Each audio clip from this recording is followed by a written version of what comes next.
Guys এবার থেকে কি আর ফানি স্পিচ শুনতে পারবো না? এবার থেকে কি আর রাম্বা হবে না? এবার থেকে কি আর খেলা হবে না?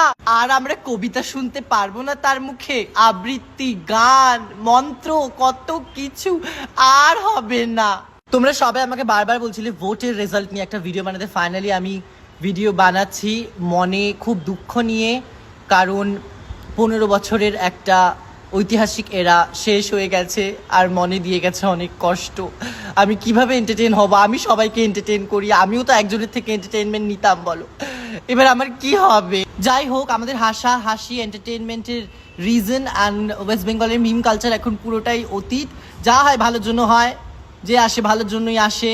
মনে বেশি দুঃখ নিয়ে বা বেদনা নিয়ে থাকার কোনো কারণ নেই। আমি আপনাদের সবাইকে দিতে চাই, সমবেদনা দিতে চাই যে take care of yourself. এখন ভেঙে পড়লে হবে না। আর আমার একটাই প্রশ্ন, যারা যুবশ্রী কন্যাশ্রী পেতেন আদেও আর পাবে তো?